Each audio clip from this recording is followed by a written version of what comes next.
Help me hit 7,000 subscribers. Support the video with a like and share your thoughts in the comments. I read everyone. Thank you. I never thought a Saturday night could change everything in my marriage, but that's exactly what happened. My name is Milo, and I'm 38. I've been married to Clara for 11 years. We've had our ups and downs. Sure, but I always thought we were solid, grounded in trust, humor, and that quiet kind of love that doesn't need grand gestures to feel real. Until that night. It started as a casual invitation from her best friend, Daphne. They were hosting a small get-together at her townhouse, just a handful of people from work and a few old friends. I wasn't thrilled about it. I'm more of a homebody, but I wanted to spend time with Clara, see her laugh, and maybe meet some of her friends properly. I should have known that nothing would go normally. The party was lively, warm lights, soft music in the background, people mingling with drinks in hand. Clara looked stunning, emerald green dress, hair pinned neatly, the kind of dress that makes your chest tighten because you can't believe someone you love could look like a painting. I smiled as she floated through the room, greeting everyone, laughing at jokes, her energy magnetic. I tried to join in, but my jokes fell flat, or at least they didn't get the laughs I had hoped for. That wasn't unusual, though. Clara always had this way of stealing attention in a room, and I had learned to enjoy standing slightly in her shadow. But then she made that joke. She was talking to Daphne, laughing lightly, and then glanced at me with that playful smirk. "He's banned from my bed now," she said, louder than she probably meant, with a laugh that seemed half teasing, half something else. The room went quiet for a heartbeat. I laughed, thinking she was joking, maybe tired from work, maybe just being dramatic. But then Daphne's expression shifted. She tilted her head, a little too knowing, and whispered something I wasn't supposed to hear. Only I did.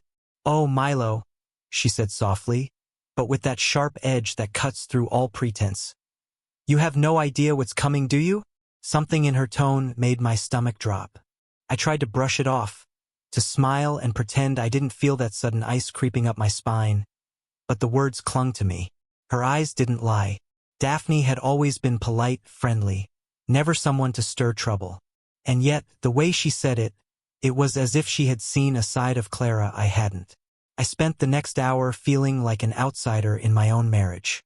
Clara moved effortlessly from group to group, sipping her wine, chatting, laughing. But now her laughter sounded distant, unfamiliar. Every glance in my direction felt heavy, like she was silently weighing whether I belonged there at all. Later, when we were alone in the living room for a moment, I asked her gently, "Clara, what was that joke about being banned from your bed?" She rolled her eyes, a playful shrug. "It's nothing, Milo. Just a joke." But the look in her eyes told a different story. There was a glimmer of hesitation, a subtle, almost imperceptible distance that had never been there before. That joke wasn't just humor, it was a signal. And then, before I could respond, Daphne approached, sitting on the arm of the couch. Her gaze was steady, assessing. "Milo," she said quietly, "you need to understand something. Clara, she's been pulling away for months. I didn't want to say anything before, but tonight, it's clear. She's not just tired or stressed. She's not interested in being close. At all." I felt my chest tighten. Not disbelief, not shock. It was something quieter, heavier, like realizing the foundation you've been standing on is slowly cracking. I didn't respond immediately. I just let her words settle, each one heavier than the last. Clara was still laughing with someone across the room, unaware, or pretending not to notice. The tension that had just settled in my chest.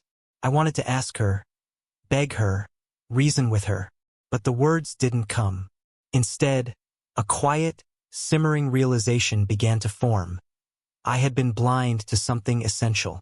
Something that Daphne had seen but I had ignored, hoping my love alone would be enough. I tried to recall when it had started.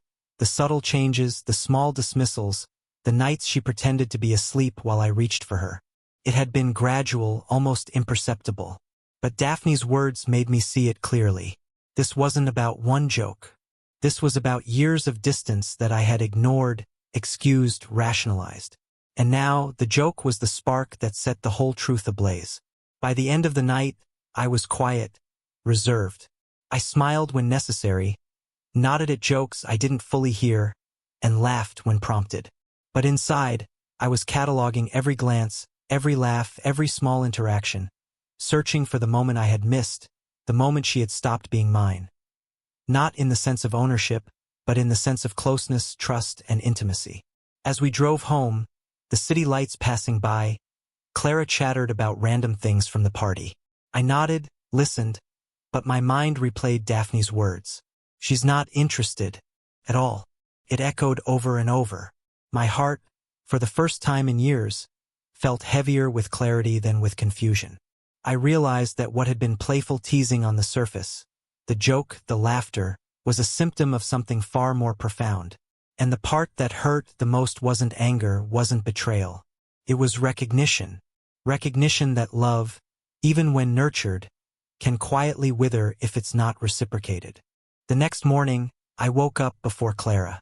Sunlight streamed through the blinds, catching dust particles in golden beams.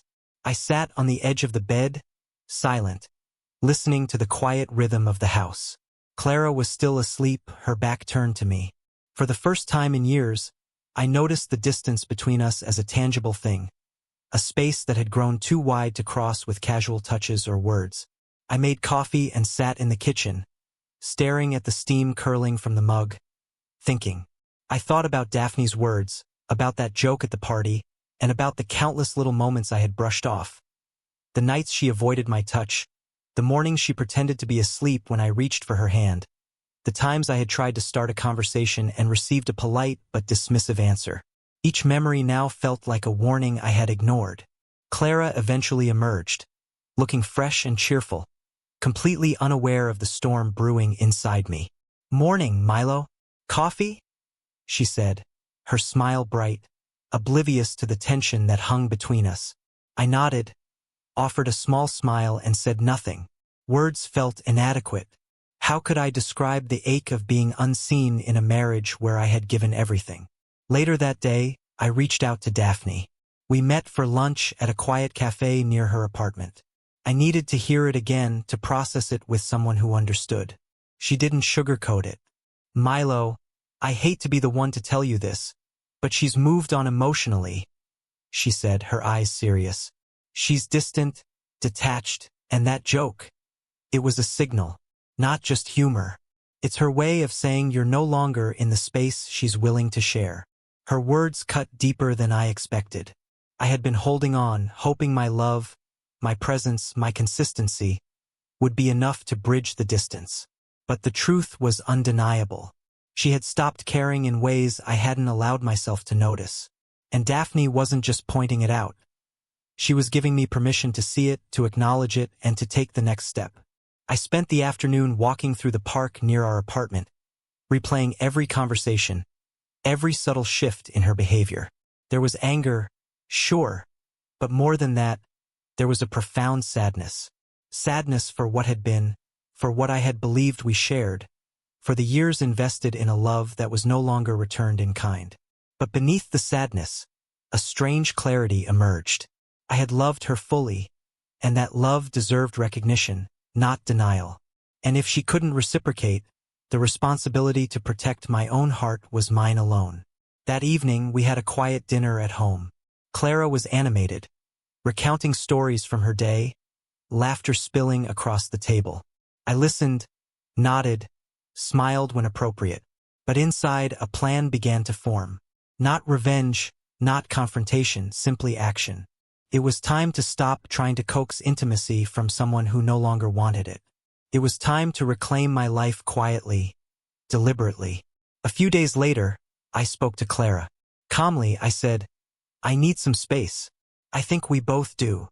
She looked at me surprised. "Space?" she asked. Her voice held no malice, just genuine confusion. I nodded, steady. "Yes, I love you, but I can't keep reaching for something that's not there anymore. I need to focus on myself." The conversation wasn't explosive. There was no shouting, no doors slamming.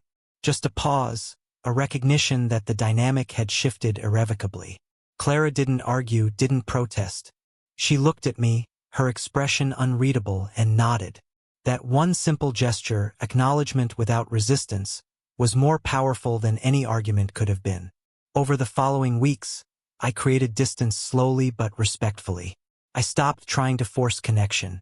I invested time in myself, in old hobbies, in friendships that had been neglected. I started jogging in the mornings, reading books I had shelved, and even joined a small photography group. Each step was quiet, deliberate, a reclaiming of a life that had been overshadowed by unreciprocated love. Then, one evening, Daphne invited me to another gathering. Clara was there, of course, but the atmosphere had changed.